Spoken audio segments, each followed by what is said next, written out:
Let's I think we're officially give it a go. live. Let's see who Awesome. we have. We'll wait till like a couple minutes past the hour. Yeah, that sounds good.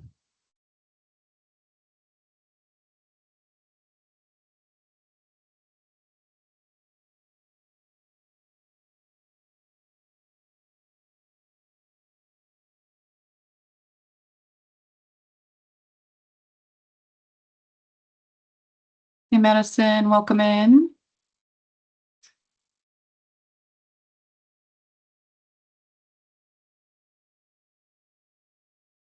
Oh, it looks like maybe we have video and mic muted. Oh no.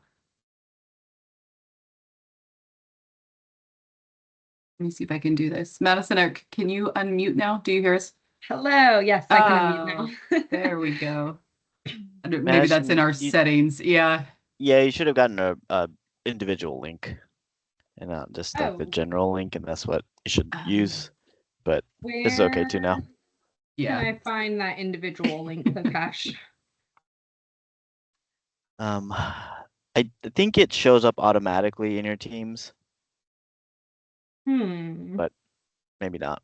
Like when you register on the Meetup site, Lokesh? No, because I set her as one of the presenters. So since this is a webinar, it should send individuals a link. Gotcha. So yeah. We'll see. Do not believe that I received it, but it looks like you have the slides pulled up anyway, so I can just present off of what you have pulled up, if that works for you. Absolutely, yes. Okay. Yeah, if you're going to cover the leaders slides for us, that'd be great. Awesome. Just let me know when you guys are ready for me to get started. Sure. Let's give it a couple more minutes. Hey, Bobby. Hey, Dan. How's everybody doing? Trickling in. Good.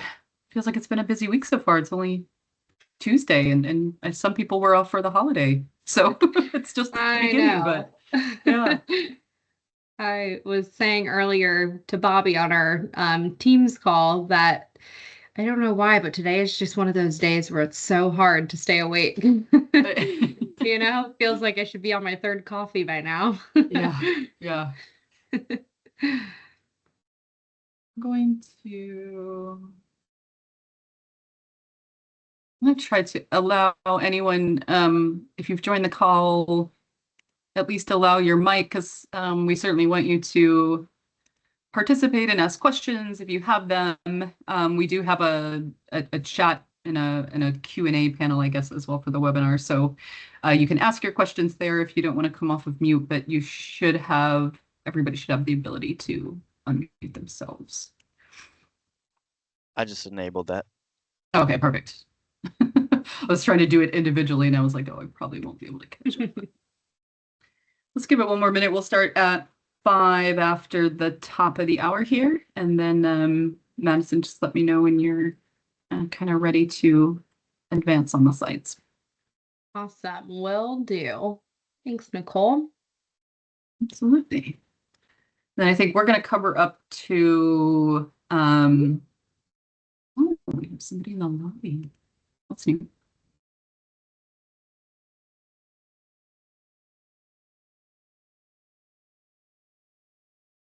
Welcome in.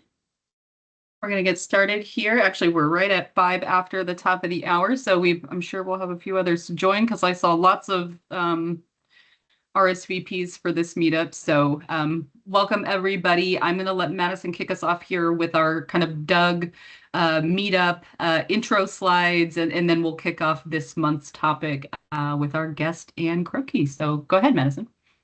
Thanks, Nicole. Hello, everybody. My name is Madison Zulowitz. For those of you that don't know me, I am the event coordinator here at Doug. So I help with our local and regional meetup program. So I'm just here to tell you a little bit about Doug today. Doug is a free community for users, implementers, and resellers of Microsoft business applications. Our goal is mainly to support Microsoft Dynamics 365, GP, and Power Platform, and we want to help professionals grow and excel in their personal and professional careers. Our rules of engagement, essentially, we just ask that these meetups are held to be solely educational. So please no sales pitches, obviously, unless you have a sponsor. But we would like everybody to be able to come to these meetups and gain some educational content and networking. So Dynamics User Group, or DUG, we have multiple different programs in our website, and I'll send that in the chat in a few minutes here.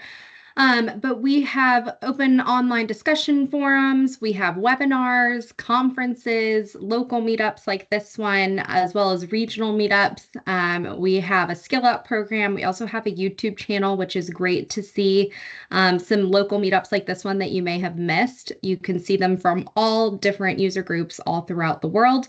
So any topic that you were interested in learning about, I'm sure that we probably have one of our meetups that has discussed it. So feel free to check out our YouTube channel. It's a really great free resource for educational content. So we have our 2025 DUG regional meetups coming up. These are a little bit larger in scope compared to our local meetups like this one. So these are full day events, and we typically include a breakfast and coffee. We include lunch and a social hour at the end of the day. So also great networking opportunities. We usually have multiple different breakout rooms, all focusing on a different product. It looks like these might be a little bit of dated slides, so we do have some updated dates here. Our Northeast Regional is going to be March 12th in Philadelphia. Our European Regional is in Copenhagen, Denmark, actually got moved to September. I think we're aiming for September 4th. We're going to Canada, June 16th and 17th. This one will be a 2-day event. And we're going to West Africa, so we're going to be in Ghana on July 19th.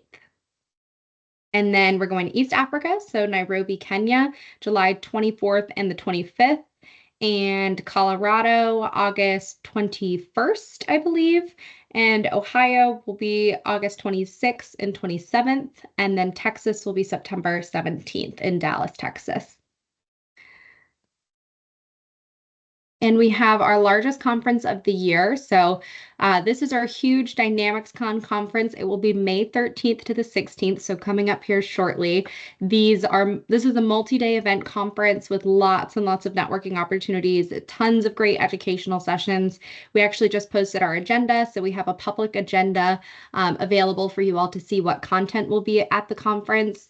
And we also have a very exciting promo going on right now where all of our Meetup members can get a free DynamicsCon pass until February 28th. So I will send the code in the chat, but if you are interested in coming to DynamicsCon, please get your ticket before February 28th. That way you can get a free ticket, and we would love to have you there. So I'll go ahead and send all that information in the chat, and if you have any questions, feel free to reach out to me. And I'll pass it back over to Nicole. Thank you.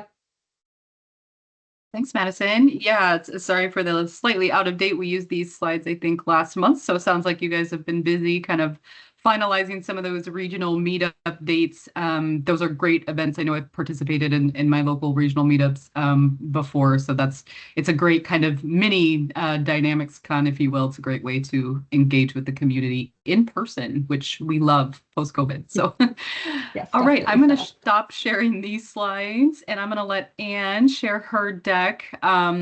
I thought this would be a great follow-on session to the one that we just held last month. Was a little bit more broad about mentors and sponsors and kind of the importance of mentorship in your career journey. So I invited Anne today to discuss her specific kind of educational and career journey and really how she has navigated it with the help of mentors and sponsors, and really what she's learned along the way and can kind of share some insights with us. So we're really excited to have Anne, and I will toss it over to you. Thanks, Nicole. I guess I'll start with an intro. My name is Anne Krupke, and I am a Senior Product Marketing Manager for Dynamics 365 ERP at Microsoft. I lead on technical product marketing for finance and operations portfolio. But as the title implies, I have not always been doing that. And before I get into my kind of nuts career journey, I've been in this space since 2018, so coming up on, I just had 7 years. I've spent my whole career so far in Dynamics, and it's something I'm particularly passionate about. I also, on the side, I do some mentorship with TechFluent, and I've helped do some of the curriculum planning there. So mentorship in general is something I'm super passionate about and something that's benefited me a lot. So I've got some content today to just kind of like walk through the journey that I've had in my career, things that I've learned, advice I've been given by mentors, and just some like thoughts to share with you guys. I'm hoping that there's, some collaboration and conversation. So I'll give like a bit of a walkthrough of like career experience so far, and then open it up to like maybe some questions or chatting. And then I've got some other thoughts if we've got time. So without further ado, this is my career on a slide. I didn't really put timings or companies here, but I figured it just helps to visualize. Like, I started my career in Dynamics as an associate consultant. So I went with a small D365 partner in the US, like about 50 people in our US branch. And I joined a program that trained me on how to be a supply chain management consultant for Dynamics 365. And then I was promoted to functional consultant at that same company. And then after a little bit, I moved from that company to another company and shifted gears a little bit to doing pre-sales for Dynamics 365, which is less on the delivery side, more on showcasing our product to potential customers and helping them make a decision about whether or not they want to buy it. And I don't really know how the transition to engagement manager happened, but from there I was promoted to engagement manager, which is more about overseeing the sales and delivery of like some of the accounts at that partner that I was at. And then actually this lady here, Nicole, was somebody that I met while I was doing that pre-sales and engagement management those roles. We worked together, and Nicole went and joined this team called Fast Track at Microsoft, which is a customer success program for anybody who's not aware, but essentially it's Microsoft's way of having skin in the games with customer implementations, which are largely partner driven. So Nicole was I had met her in my previous roles. Nicole was on the Fast Track team at Microsoft, and she said, "Hey, Ann, we need somebody with manufacturing experience. Why don't you come on over?" So I did that for a couple of years, and I had a lot of fun working with Nicole and the others there. And then about a year and a half ago, I made the decision to move internally at Microsoft from the Fast Track team to product marketing. So I've done kind of like almost every role that you can do in this space other than support and like true sales. And like, I think that the thing I want to share and like the theme of my career is forget the ladder, build a toolkit. So that's the title of my journey. I think is like, it's not about necessarily climbing up like a prescribed ladder. I still don't really know what I want to be when I grow up.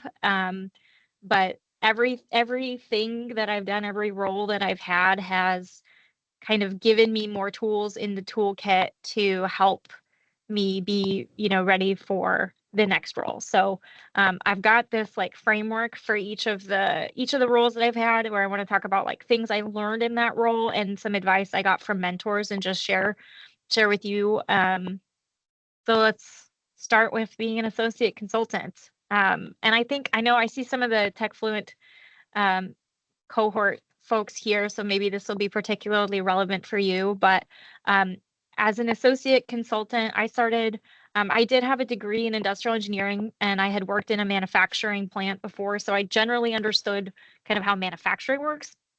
But I came in knowing absolutely nothing about dynamics, and I think that was like the biggest skill that has served me my entire career, has been how to learn new things. Whether it's technical product capabilities, whether it's soft skills, whether it's other skills like being able to learn new things gets you so far, right? Because there's always going to be like, oh, you're going to get put on a project where nobody knows a thing that somebody needs to know, and you have to jump in and be able to learn that new thing. And you know, that ability to kind of stick with it and figure out what you need to do in order to learn is a really strong skill that can be applied, you know, your entire career. So that was the number one thing. And then the other one that I like to talk about is like essentially how to add value when you know nothing. And I think it's like underneath that, really what that is you don't know nothing. You know some things, but maybe you don't know like as much as everybody else in the core. So like, for example, after I passed like the certifications for D365, I was assigned to shadow a project that was going into user acceptance testing. And so I was with people who had already been trained on Dynamics, probably a little bit more than me. And I was with consultants who knew how Dynamics actually worked. So I kind of got thrown into this mix, and I didn't know how the solution was designed. I didn't really know how the product worked, but I still learned how to add value, right? I ran around the plant the whole time through UAT, just checking in with people and saying, hey, like, how's it going? And what are you working on? What are your blockers? And I just kept a list, right? And then I would come back to our like little hub conference room and say, hey, these are the things I'm hearing. And the other folks on the team would either like pick those up or give me something to like figure out and, you know, learn the product through that. And I think that was like really valuable. Basically, like, especially early in career, you're not going to know everything about everything. And figuring out like what you can do to be helpful and learn is the most important thing that you could do kind of in that position as an associate. Versus like, and the advice I got, because I did this, don't pretend to know things that you don't, because it comes back to bite you. I learned the product really fast, and I felt like I kind of generally understood the way it was structured. So I would often make assumptions about how it worked. So a client would say, hey, like, we need it to do this. Does it do that? And I go, oh yeah, it totally does that. Like, because it should, right? It just makes sense that it should. And it doesn't always. And I think like the big lesson and the advice I got there was like, if you don't know, that's okay. And like, it's better to come back with the right answer than to have an immediate answer that might be wrong. And I think that's a really tough thing, especially when you're trying to establish credibility and you're trying to be like useful. You know, you don't want to be saying, I don't know all the time. And, but more than anything, I think project success is a lot about trust, and it is a thing you just have to know. Nobody ever knows 100% of everything. We all have things we do know and things we don't know. And like, when you pretend to know things you don't, you lose that trust and credibility, and that hurts your working relationship. So that was like a really big piece of advice that I got from a mentor. It was kind of a hard one to swallow because I was a little embarrassed, but I think it served me more than I thought it would at the time. And I'm glad that I had a mentor who was willing to give me that advice and just say, hey, like, you can't do that. You gotta stick to what you know. So that was the associate consultant, kind of like the key things I wanted to share out of that. And the next bit, like functional consulting, I'll stop, Nicole. I see you came off mute. Yeah. Yeah, before you move into this, I know you didn't talk a lot about kind of before your professional journey, but I think it's an interesting part of your background as well. If you want to talk about actually what your educational background is in and how it's also a little bit disconnected, right, from how you ended up in the dynamic space and as even an associate consultant at the beginning. So maybe provide additional context there. Yeah, I'll say like, so my degree, I went to Georgia Tech, and I studied industrial engineering in college, which is essentially like, it's like how manufacturing and supply chains operate. So understanding like how much inventory should you have on hand, and what are the like rules of throughput, like factory physics was one of the textbooks. So it was a lot about like how supply chains work and how we model them and how we optimize them, or systems, and supply chains are a system. So that was my degree. And I did a co-op, which is like a multi-semester rotation through a manufacturing facility that produces plastic parts. So I worked in the quality department, and I worked in the engineering department, and I worked in tooling and maintenance. So I kind of got this like view into all the different things that the business did, and kind of some experience. And like a lot of times when you do that kind of a program, the idea is you go from there and then you come back once you graduate and you work with that company. And I guess this is maybe an interesting thing. So I started in college, I started by studying material science and engineering. So like more chemistry, more like, I don't know, materials. And then that's when I started my co-op, and going into this manufacturing facility, I got we got trained on Lean Six Sigma.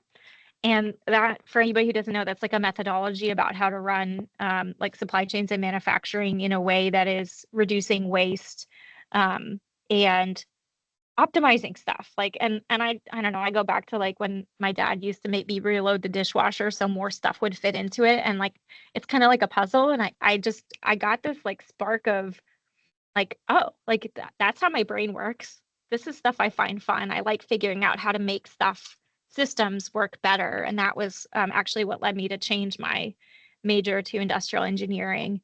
And then, I looked at the manufacturing facility I was working in, and the opportunities that were available there. And I kind of said like,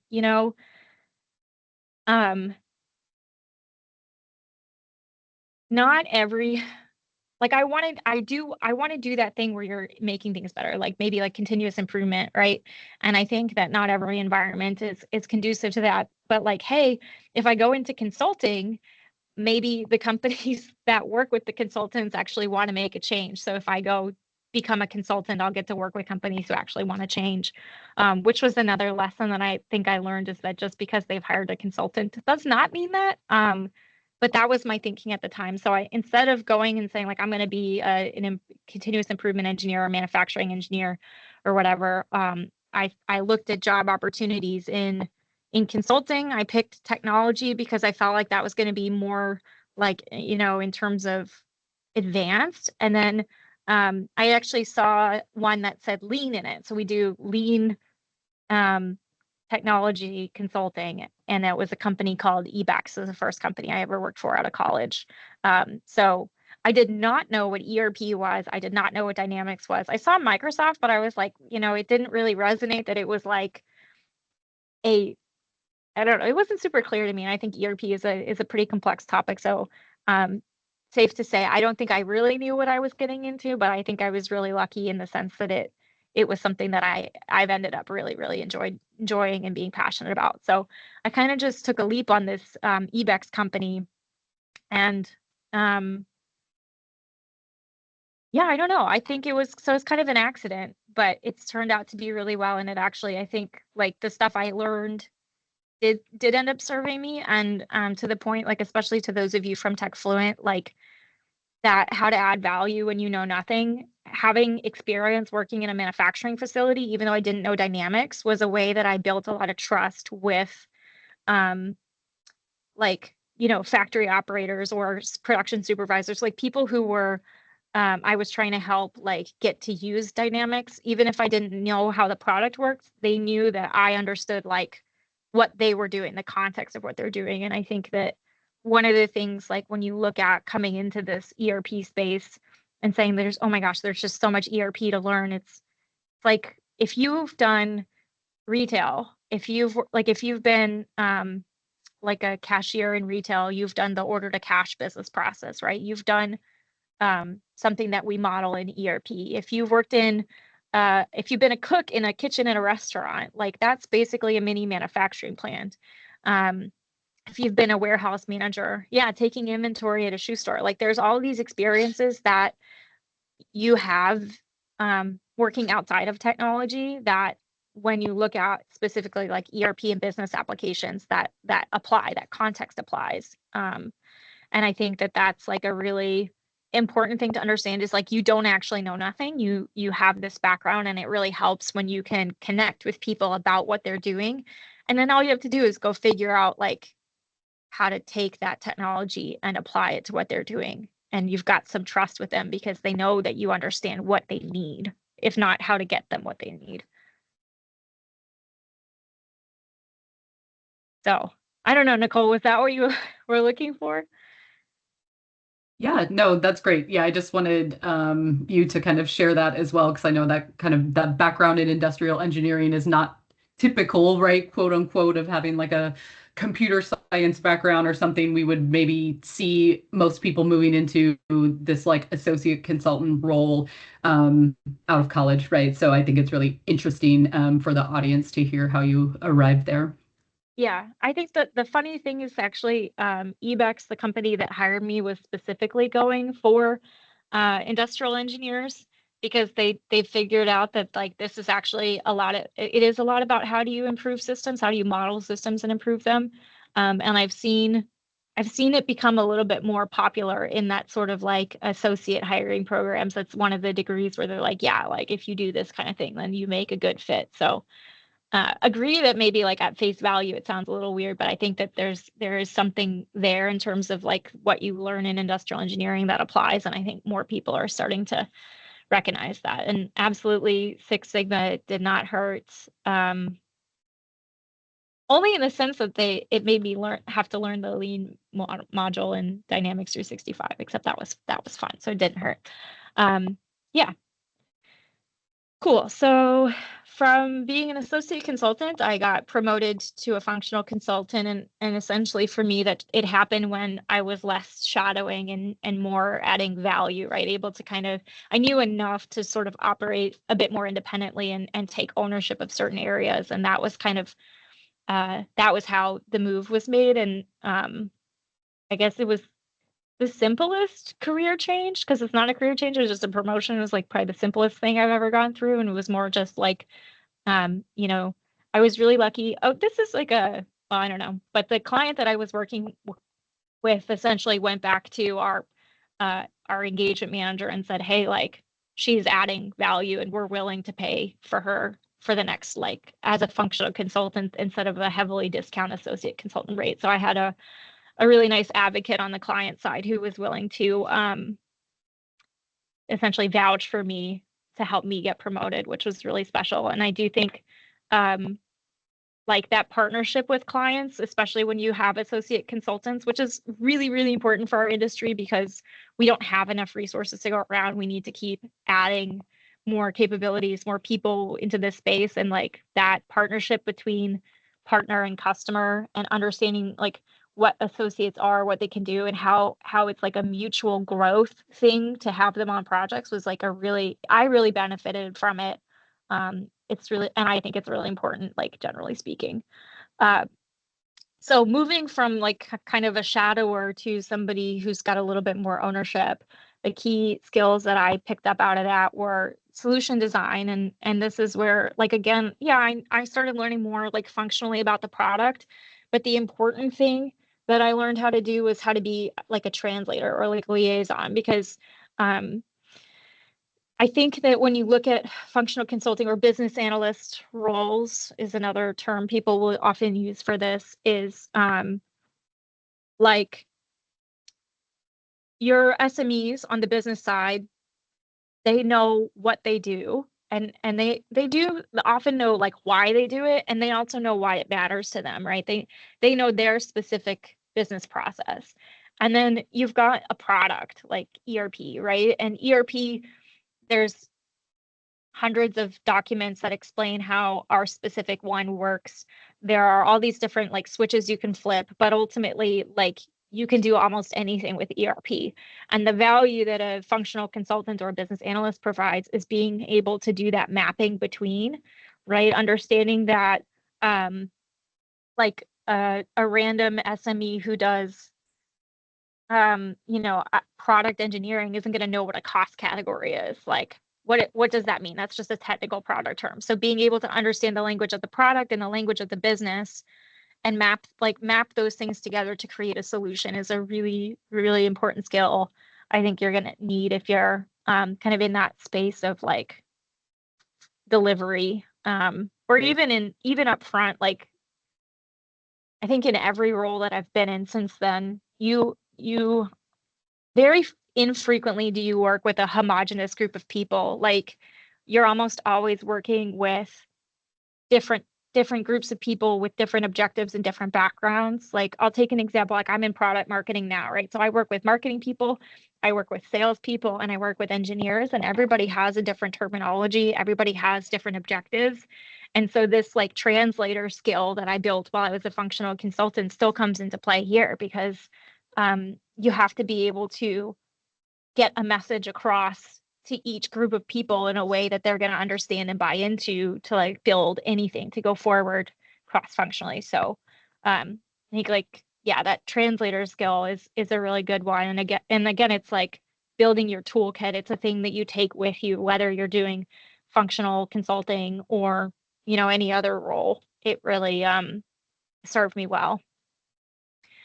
And then I guess this was the first time I ever like quit a company, because in my co-op I was just done, right? I graduated, I finished the rotations that were expected. So this was the first time I ever quit. So that was a skill I learned. I think there's a lot of just like mechanics of it, like putting your notice in and like all of that. But I think a lot of it too is, you know, knowing when to leave and like how to plan an exit, I think is another really important skill. Like, there's value to staying places, right? Like, I think I've been at Microsoft almost 4 years now, and like it's nice to be in one place and kind of see it grow. But there's also like sometimes you just get to a point where you look at the environment that's happening around you, you look at your personal values, and you kind of say like, am I getting what I want out of this? Can I get it in this company that I'm working for? And like, kind of the courage to say, I can take a risk to go somewhere new.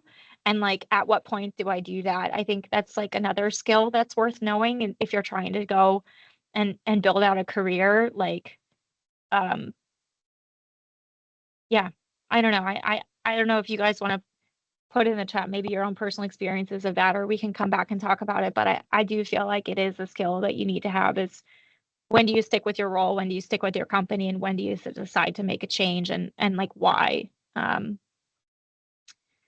then I don't know, this piece of advice I got isn't related to either of the skills I learned specifically, but it was like probably the most impactful piece of advice I got from a mentor when I was a functional consultant was, don't undervalue yourself, because people will take you at your word.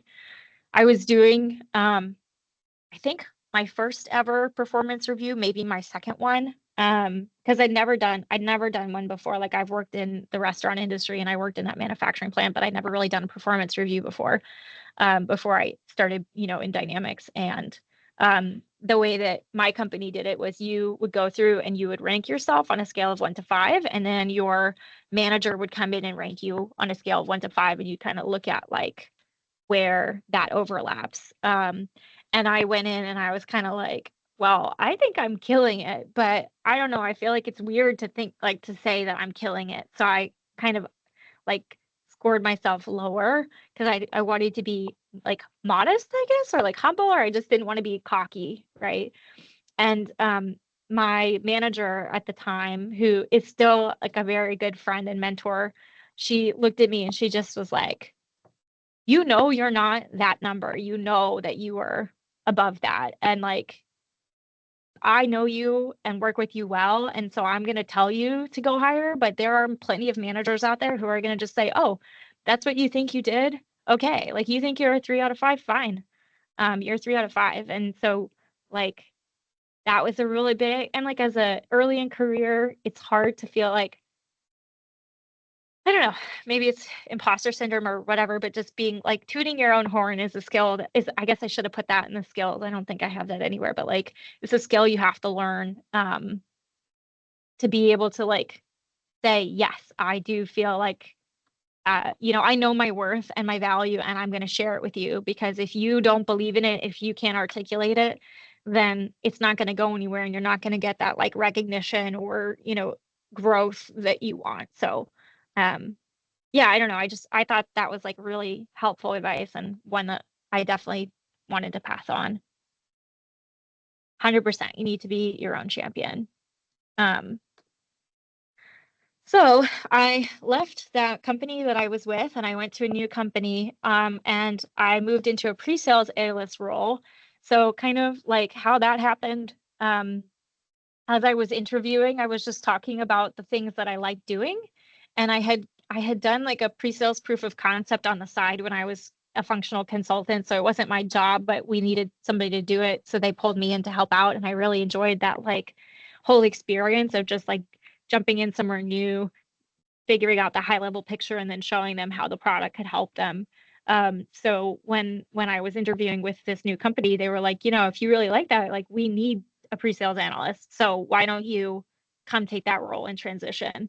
And I think like the biggest thing I learned is like what you need to be as a delivery consultant doing a demo versus a pre-sales consultant doing a demo is a very different thing. So how to take complex topics and make them simple. Like when you're doing this the first time they've ever seen the product, they don't need to know about the 30 different things you can configure to make it behave a certain way. They want to know more about like high level, how does it help, and like how does their process going to look, and what are the benefits of the product. So that was like a big skill that I had to add to my toolkit. And again, it's something that serves me today as a product marketing manager. That is marketing, is taking complex things, making them simple, and helping people connect to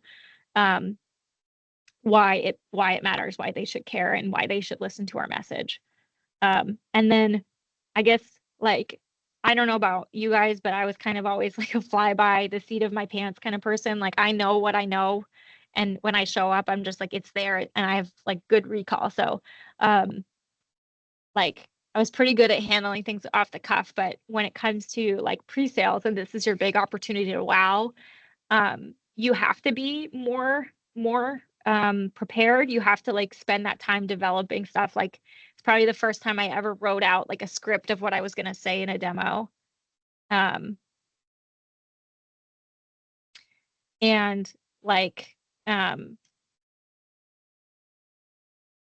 yeah, I don't know. It's just that like extra level of preparedness and how much of an impact that has. And like when I went to the fast track team, for example, and started doing tech talks, like that, both of these skills that I learned as a pre-sales analyst helped me deliver better tech talks because, they were fully scripted and I could deliver the message in the time that I was allotted, and like help like actually be effective in the way that I communicated. So those are both like really, really useful skills I picked up as a pre-sales analyst.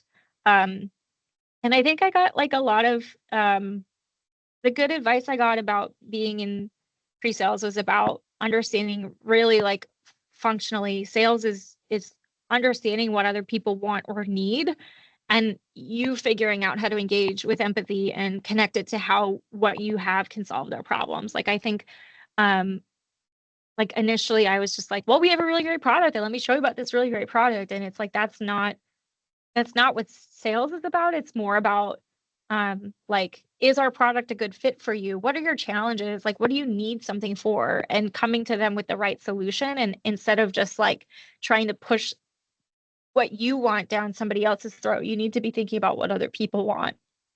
And like maybe that's super obvious to everybody else, but it was really useful advice to me. I think this stage was probably like the first one where I spent a lot more time like actually thinking about, well, okay, these are the people I'm engaging with, and what do they care about, and what are they thinking about, and how do I make sure that I'm connecting that dot for them? Because like I can think what's important, whatever I want, but if they are not interested in it, it's not going to be successful.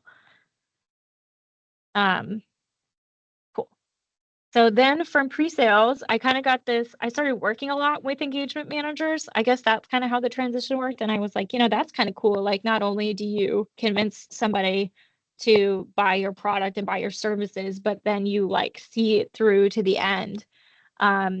So I started doing engagement management, owning accounts, and like That's kind of, so engagement management, for anybody who's not familiar, it's like a level above project manager. So you're responsible ultimately for project success without doing anything, which was really, really hard. Like it's more about like looking holistically at the project and saying, where are there risks? What needs attention? Are the, like client leadership happy and informed? And like, how are we making sure that what we agreed to do is getting done?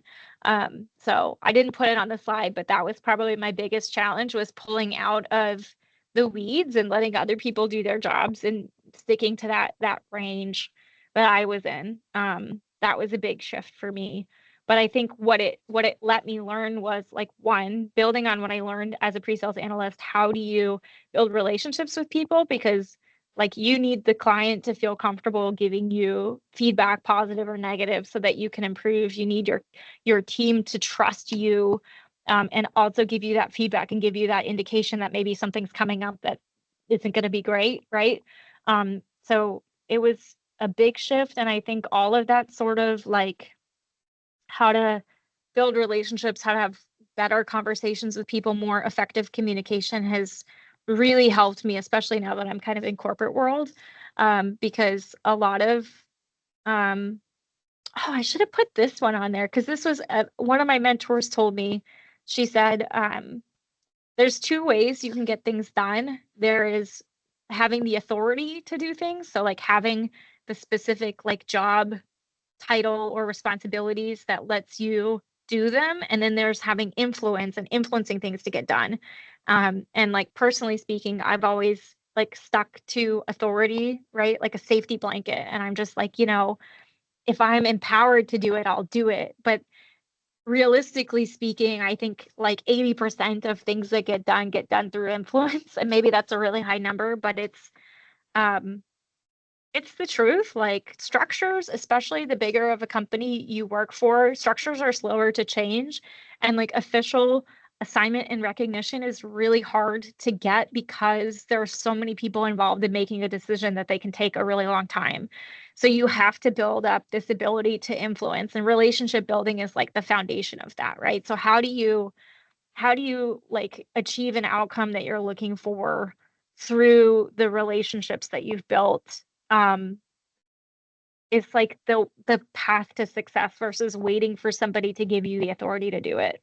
So that was like some really interesting advice that I got from a mentor, and it helped me start to get more comfortable with like, okay, how do we influence without being like straight up manipulative, right? How do you do that balance of like pushing your own agenda, but also trying to find a way where it helps the people that are working with you? Like, we all kind of come together and everybody gets served by the work that's being done. I think that's kind of the difference between influence and manipulation. Like, manipulation is trying to just get something out for yourself, whereas influence is trying to like figure out how we can all serve each other. And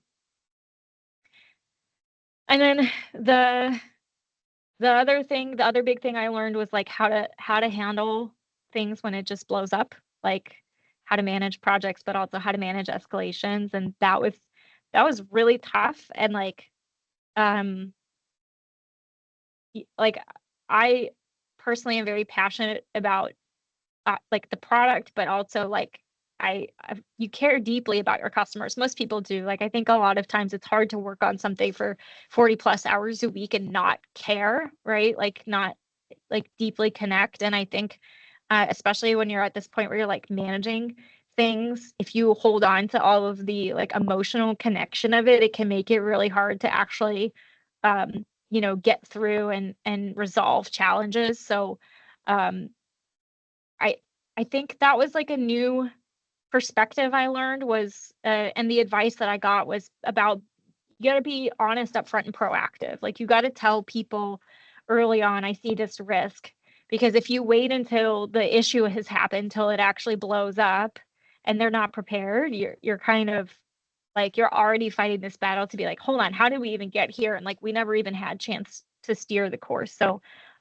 like, learning a lot more in terms of being a bit more transparent and showing, here's what's going on, here's what we're worried about, here's what's kind of on us as the partner, and here's what's on you guys as the client, and how do we fix this? And unfortunately, sometimes things don't get fixed, but at least you've got that record where it's like, here's how we got to where we got. And the kind of other half of that advice was like, most people come at what they're doing with positive intentions. Like, nobody is actively trying to sabotage. I think I have one story for another time where I think somebody might have actively been trying to sabotage an implementation, but like, generally speaking, everybody has the best intentions and they want the best outcome.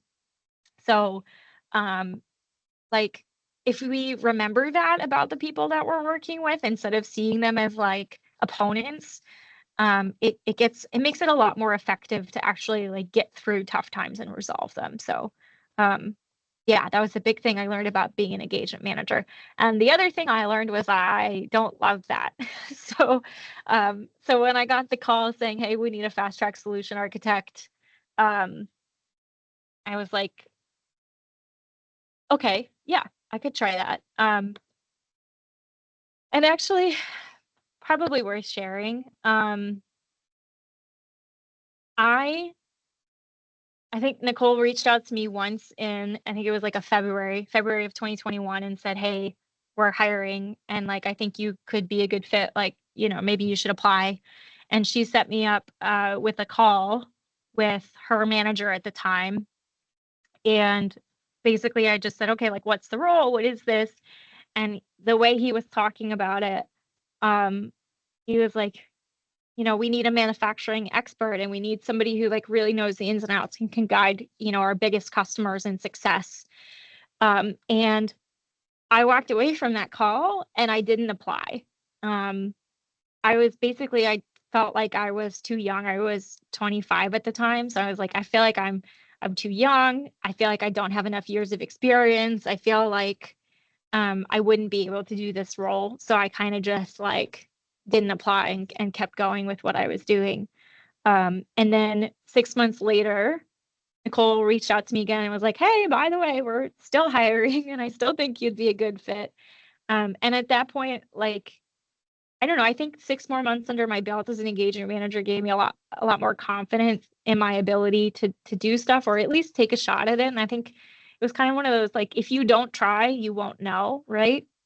And I actually think this is something I was talking to one of my mentees about recently, is like, they can weed you out for themselves, right? Like, you don't need to do their job for them.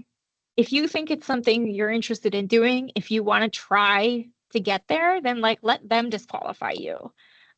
Because it kind of ties into like however you represent yourself, people are going to just accept that, right? So like, don't be your own enemy here. Let other people do that for you, and at least you'll have that experience of going after it, and learning about what things you need to work on to get there if you do get turned down. So a key lesson I've learned for myself that I am now sharing with others, I guess. And like, when I ended up going through that interview cycle in the second round, there's two fun things. One, I actually got rejected by the auto rejector when I applied, because I said there was a question that essentially wanted you to have like 5+ years of experience in something, and I didn't. So I said no, and I just like immediately got kicked back. But they like I ended up having to resubmit a different application with different questions that I could say yes to, just to be considered. And I think that's like kind of one of the unfortunate realities of like the job market, and like qualifications versus ability to do the role aren't always the exact same thing. But so once I got my application through and I went through the interview cycle, the hiring manager, he said to me like, so we talked 6 months ago, like what happened, right? And then I kind of had to explain myself.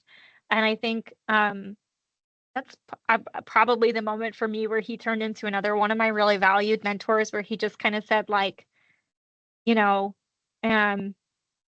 are you scared of? Why are you scared of that? And like, why do you think you can't do this? And, maybe you can. So, it was a really interesting transition. And when getting into the role, as I said, Fast Track is a customer success team. As a solution architect, you essentially sit as the Microsoft representative on customer projects, and you help drive partner and customer success. And like for me, I think one of the biggest things was like you have to know so much as a Fast Track architect, but it's only an inch deep and a mile wide. So you have to know about environment management, performance, functional capabilities. You have to know what's coming on the roadmap. You have to know about methodology and like implementation best practices. And you don't need to be deep on everything, but you need to be able to understand at the high level. So there was, again, a lot more of learning. And I used that skill that I had built of how to learn things that you don't know. And I actually, I mean, some of that knowledge also still, the technical knowledge still serves me today in a marketing role, which is kind of funny, but it was not just how to learn new things, but how to learn just enough of a new thing to know what to do next or who to bring in. And then the other big thing was going from a partner that was less than 200 people to a company that is the biggest company in the world. Working for a small company and a big company are just really different. Things move slower. You really have to rely on that influence versus authority to do things. People are very structured or like very hierarchical sometimes, and each area has kind of personalities to it that you have to learn, and like relationship building becomes even more important because you like the way that I feel like I like landed at Microsoft and eventually stuck in was by building these individual relationships like within Fast Track, but also the product team and other teams just like incrementally. And then you get to a point where you have this network of people that you're working with and you like are part of it. Whereas like in a small company, you kind of get the whole company as your network because it's small enough that you know everybody. And Microsoft is so big, it's just not like that. So it's a very different experience. And it's probably something I could do an entire webinar on. I won't though, for your sake. But and then I think some of the advice I remember the most, and this was actually the same manager who hired me. He gave me this advice even after he wasn't my manager anymore.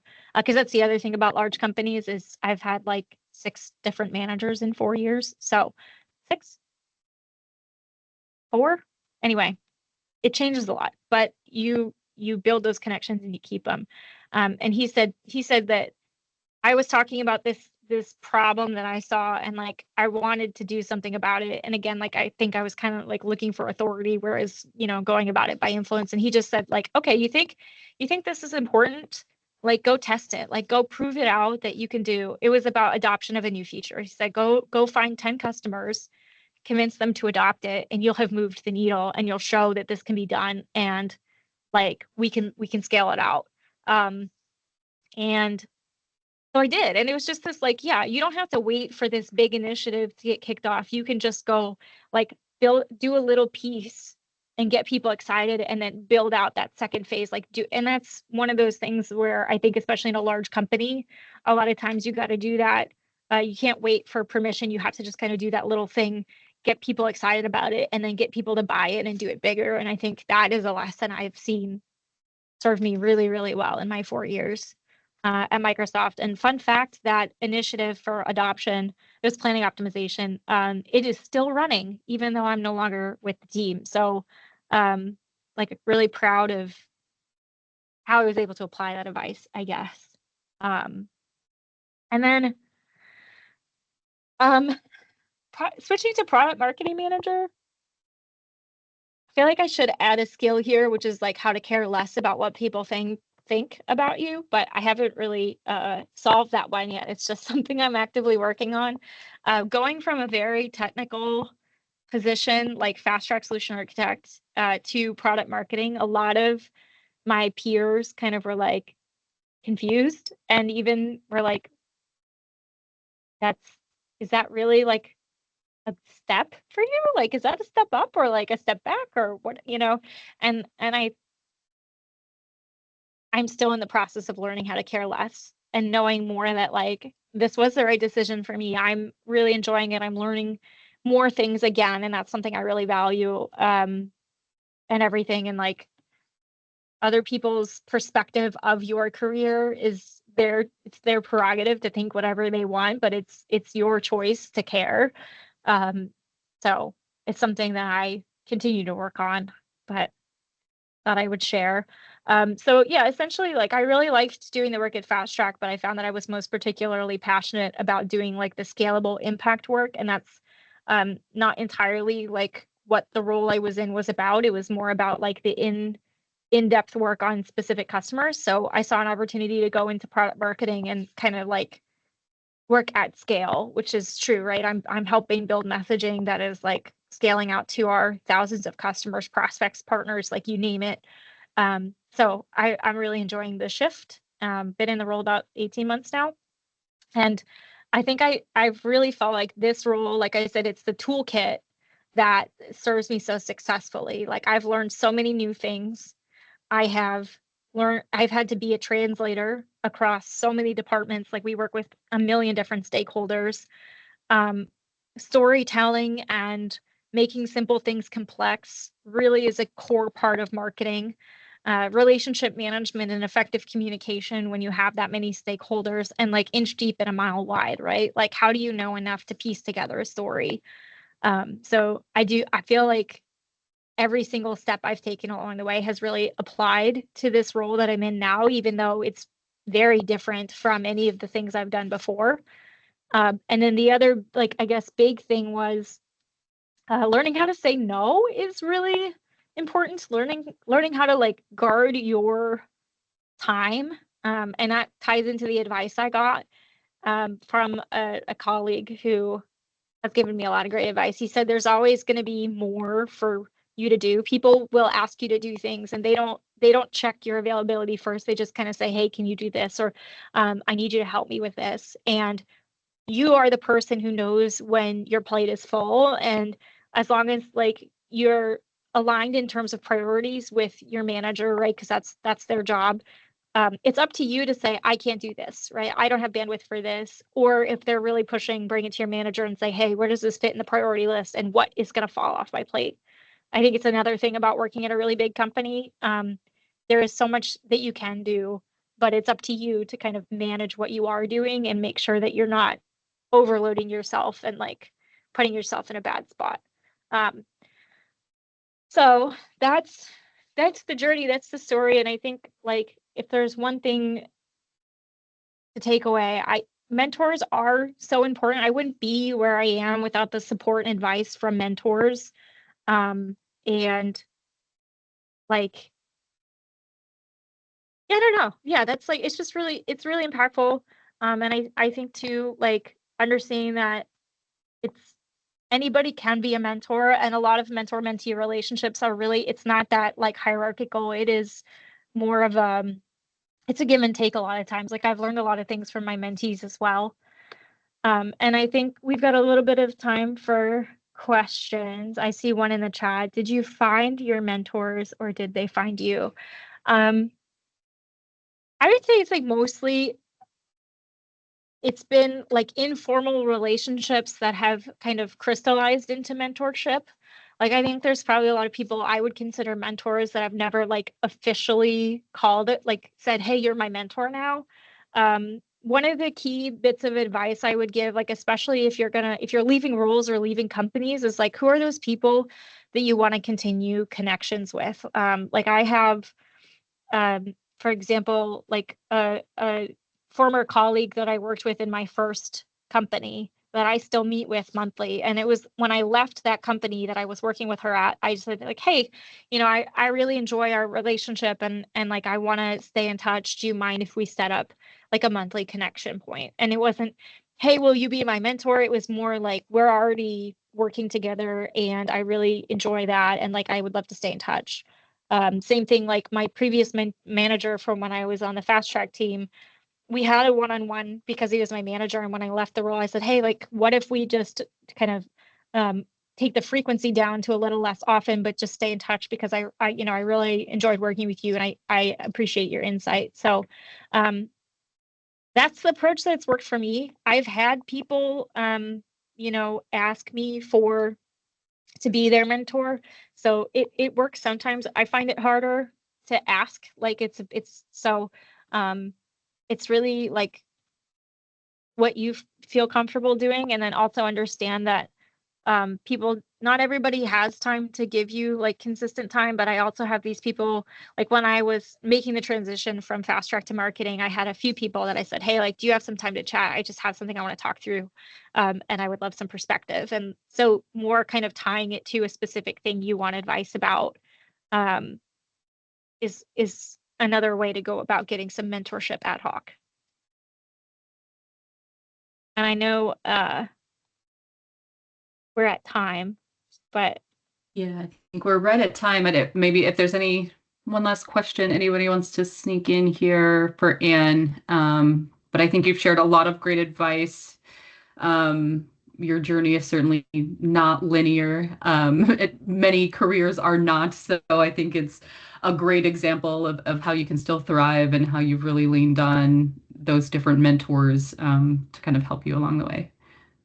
Yeah, I think it's really about like coming to terms, like what you want out of a job. Like I want to be working on something I'm passionate about, which is dynamics.